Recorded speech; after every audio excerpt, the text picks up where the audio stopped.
the comp picks were released today.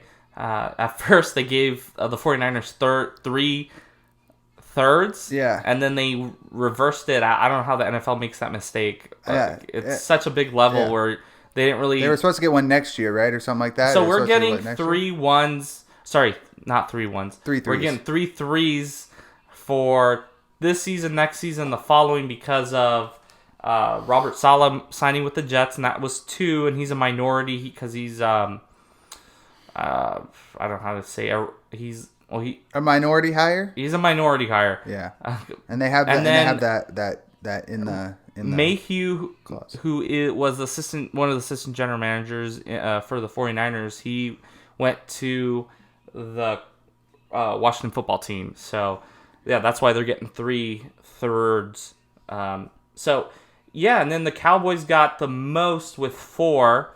I think it was Byron Jones, Robert Quinn, Randall Cobb, and I'm spacing on the other one, but I think Randall Cobb was the one they got the 6th round. I think for. they got Robert Quinn was 1/3, a 4th, a 5th, and a 6th. Yeah, that's pretty cool. And then of course the Patriots continued to. I think they got a 3rd and a 4th, and then they got a 3rd for Tom Brady. Yeah, I mean, you kind of figured they were probably going to get a decent.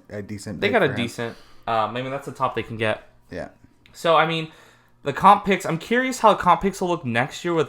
I feel like a lot of teams will be signing players who got cut because it doesn't affect their comp formula. Because if you don't know, compensation is basically if a player leaves in free agency, was not cut, traded, he left, based off of his contract, and if he was on the team for a certain period, the whole season, and I believe playing time does matter into this as well, then the team that had let that player walk in free agency will receive some sort of pick in the draft. It could be a 3rd through a 7th rounder. Now, do the amount of deals and like how much they get paid, does that affect any of it all? So what affects is what they get paid and playing time, from my understanding, but also how the team that let the player go, if they sign a person who has a similar contract, then they might cancel out the comp pick. Yeah, because I know Byron Jones got the most money of any corner in free agency last year, and that's why he got 3rd. So that's why we got the 3rd. Yeah.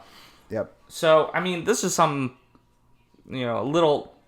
I think you have to be a little more of a fan to kind of care about the comp pick. I knew this year we were going to get a few because we had a lot of guys leave, and the good thing is you can trade, as of a few seasons ago. You can trade comp picks. So I would like to. I know we're going to talk more about this probably in our draft simulator, but I really would like to see, after the Cowboys take a pick at 10, to maybe try to get back in the 1st or maybe the early 2nd or mid-2nd and try to see if they can string. It just depends on what they do. Of course.